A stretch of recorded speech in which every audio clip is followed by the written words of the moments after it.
Wrong CLAT coaching can destroy your preparation. ये मैंने personally भी देखा है। जो मेरे बहुत अच्छे दोस्त थे जो बहुत मेरिटोरियस थे, but because they went to a wrong coaching उनका रैंक इतना अच्छा नहीं आ पाया and they could not get into the dream. And I am sure कि अगर वो कोचिंग नहीं ज्वाइन करते तो उनकी बेटर रैंक आती। तो इसलिए ऐसी कोई चीज़ आपके साथ ना हो तो आपको क्या क्या चीज़ें ध्यान रखनी चाहिए। और also at the very first place, should you even join a coaching? So all these questions will be answered in this video. Begin with the very first question. That is a coaching even necessary? So being very honest with you, it's not. A simple answer is that's not. It's not completely necessary. मैंने खुद के अपने बहुत दोस्त देखे हैं जो NLU Delhi में पढ़ रहे हैं, but they did not go to a coaching. उन्होंने बस थोड़े mock solves करे थे. That is also true कि people make it to like the best of the best NLUs with the best of the best ranks without coaching. But at the same time, I'll share my personal experience as well. I was cognizant of the fact कि ज़रूरी नहीं होता coaching, पर ये भी लगता था कि अब मेरे पास अगर इतना टाइम है एंड अगर resources is not an issue तो why should I not take a coaching, right? कुछ सीखूंगा ही, कुछ हार्म तो नहीं होगा, राइट? एक ये पर्सपेक्टिव था।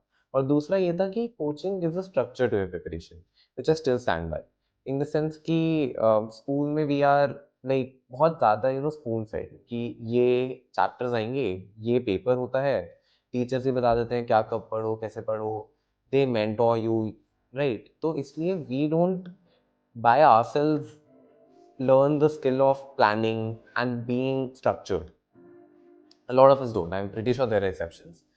तो अगर that is the case, तो it does not make sense कि मतलब then it makes sense to join a coaching, ताकि वो आपको एक स्ट्रक्चर दे पाए, वो आपकी प्रिपरेशन को स्ट्रीमलाइन कर पाए। तो इससे yes, if resources is not an issue, then joining a coaching is usually a good idea. But a caveat here, joining a good coaching is important. A bad coaching can actually destroy your result. So I'll just tell you three major things which coachings do, which can actually negatively affect a person's flat and needed result. And आपको ये तीन चीज़ें अपनी coaching से ज़रूर पूछनी चाहिए पहले कि, और कंफर्म करना चाहिए क्या ये तीन चीज़ें वहाँ पे है तो नहीं। अगर है तो you should not join that coaching. Number one is just creating a fear of flat. मेरे कुछ दोस्त हैं, हम लोगों ने साथ में प्रिपरेशन 11th वगैरह में सीरीज से शुरू करा। They went to different coaching, I went to different coaching. उनकी कोचिंग में I don't know why but वहाँ पे बस एक हवा बनाया हुआ था फ्लैट का कि बहुत ज़्यादा डिफिकल्ट हो रहा है, हमारे तो बेस्ट स्टूडेंट्स का नहीं निकला, हमारे स्कूल से बच्चे का नहीं निकला, ये नहीं हुआ। तो बहुत ज़्यादा ऑलरेडी डरे हुए थे उस पेपर के बारे में। तो जब आपके अंदर एक लाइक इनहेरेंट फियर बना दे कोचिंग, और कई बार कोचिंग ये करती है ताकि आप उनके ज़्यादा कोर्सेज खरीद पाओ, ताकि दे गेट प्रॉफिटेड बाय। तो that's a very wrong approach, क्योंकि उससे आप बस डरते हो और कहीं ना कहीं एक इनर्शिया बन जाता है जब आप मॉक सॉल्व करते हो, सब करते हो, क्योंकि आपको कहीं ना कहीं अंदर से लग रहा होता है कि ये तो होगा ही नहीं, तो कर मतलब फ़ायदा क्या है ये सब करके। तो इसलिए एश्योर योरसेल्फ कि तुम एक ऐसी कोचिंग ज्वाइन करो जहाँ क्लैट को हवा नहीं बनाया जा रहा। And now how do you assess this? Honestly go to the very like just take a trial of that coaching for a week or something, और यू विल रियलाइज कि वहाँ पे हवा बनाया जा रहा है नहीं। क्या टीचर बार बार ये बोल रहे हैं कि तो बहुत डिफिकल्ट है? क्या टीचर बार बार कुछ एग्जाम्पल्स दे रहे हैं कि देखो उस बच्चे का भी नहीं हो सकता उतनी मेहनत करेगी? या टीचर ऐसा है जो थोड़ी पॉजिटिव एग्जाम्पल्स दे रहे हैं कि देखो कुछ नहीं है, रीडिंग कॉम्प्रिहेंशन नहीं कर। आई रिमेंबर मेरे mentor used to call it glorified reading comprehension, which just showed कि देखो रीडिंग कॉम्प्रिहेंशन करनी है, इतना ज़्यादा कुछ मुश्किल नहीं है। अच्छा, which is actually the reality. तो इसलिए आप ये पहले जाके असेस करो कि क्या वो आपको डरा तो नहीं रहे। अगर वो डरा रहे, please don't go to that coaching. Second thing which a lot of coachings do is not providing mentorship but general classes. So कुछ कोचिंग्स आर जस्ट क्लासेस कि मंडे को आपकी 3 क्लास होती हैं, सैटरडे को आपकी 4 क्लास होती हैं, that's it. There is no real teacher and student connect. तो actually CLAT is a very personalised preparation, मतलब what might work for me might not work for you. इसीलिए it's very very important that you find a match for you which और a coaching for you which actually caters to the personalised aspect of this coaching, in the sense कि जो आपके mentor हैं, मतलब आपको क्या पहले तो वहाँ पे मेंटोर अलॉट हो रहा है क्या? एक मेंटोर के ऊपर कुछ 60-70 बच्चे हैं तो क्या ही किसी के ऊपर ध्यान दे पाएगा ज़्यादा? तो ये चीज़ें देखो। और वो क्या होता है जब 60-70 बच्चे होते हैं मेंटोरशिप वगैरह में, तो क्या होता है 5 फेवरेट बन जाते हैं, उनके ऊपर ध्यान दिया जाता है, बाकी सब इग्नोर होते हैं। तो क्या ऐसा तो नहीं हो रहा? तो आपको ये भी इंश्योर करना है। तो इसलिए एक बार जिन लोगों ने उस कोचिंग में ऑलरेडी पढ़े हुए हैं उनसे पूछो कि क्या यहाँ पे मेंटोरशिप होती है नहीं, क्योंकि जब आप स्टार्टिंग में जाओगे तो शायद आप पे ध्यान दिया जाएगा ट्रायल क्लास में तो पक्का।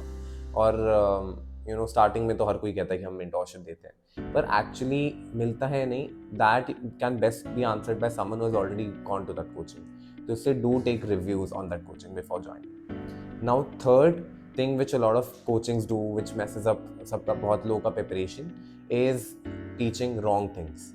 And मतलब जैसे I've seen a lot of coachings teach core legal topics, like जैसे they go into Article 14 के tests की rational nexus, intelligible differentia, ये सब। अब ये सारी चीज़ें आप अपने law school में ideally second या third year में सीखते हो।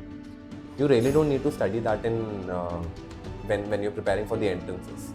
तो इसलिए you also have to ensure कि ऐसी फालतू की चीज़ें नहीं पढ़ाई जा रही, क्योंकि उसका आपको डिफिकल्ट लगेगा, वो काम भी नहीं आना और आपका टाइम वेस्ट होगा। तो इसलिए इस चीज़ का ध्यान रखना है कि मतलब फालतू की चीज़ें नहीं पढ़ाई जा रही। अब how do you assess that? एक तो ये है कि पहले देखो कि जो टीचर है, टीचर की क्वालिटी कैसी है, क्योंकि बहुत जगहों पे क्या होता है कि दे हैव कैट या फिर ऐसे नॉन लीगल बैकग्राउंड वाले टीचिंग लॉ, या फिर नॉन मतलब इन दिस क्लैट, मतलब क्लैट वाली प्रिपरेशन डोमेन में होते हैं वो लोग। तो उसका एक बहुत बड़ा डाउन साइड है कि उन्होंने खुद क्लैट नहीं दिया, उनको खुद कुछ आइडिया नहीं है, तो वो गलत पढ़ा सकते हैं। There is a very huge chance कि they might teach you wrong things which are not needed for that. तो इट्स वेरी वेरी एसेंशियल कि आप ये देखो कि टीचर का बैकग्राउंड क्या है। एंड जैसे आई सीन कि कुछ कैट वाले टीचर्स जो होते हैं उनको लॉजिकल या मैथ्स पढ़ाने के लिए दे देते हैं फॉर क्लैट। अब दे आर जस्ट लाइक उनका कैट लेवल बहुत ऊपर होता है और उन टीचर्स का भी बहुत अच्छा लेवल होता है, पर अब दे हैव टू अंडरस्टैंड कि that is not the level which is expected of a CLAT student, but they start teaching at that level. अब इससे क्या होता है, there is just again fear बनता है, समझ में नहीं आता, टाइम वेस्ट होता है। तो इसलिए टीचर का बैकग्राउंड देखो, उससे आपको एक तीसरी चीज़ पता चले। तो यस, ऑल इन ऑल ये 3 चीज़ों का आपको ध्यान रखना चाहिए before you choose any coaching. And one another last tip, बहुत लोग ना सिर्फ ब्रांड या फिर सिर्फ इम्यूनिटी से पीछे जाते हैं कि जैसे आई नो कि आई हैव हर्ड कि एक कोचिंग मतलब किसी friend of mine had left one coaching for the other, क्योंकि वहाँ पे OMR चेकिंग के लिए एक मशीन थी instead of a human checking. Great that it is there, but what difference does it make to our preparation? That is a question that we should ask to ourselves, right? So say don't go after fancy things and brand names. Actually look for certain things which will cater to your preparation. Because it's a very important decision, and a good coaching can actually ensure that you get a very good rank, while a bad coaching can ensure कि तुम्हारी जो अच्छी खासी rank भी आ रही है उसको भी खराब कर दे। तो इसलिए be very mindful of when you make such a decision.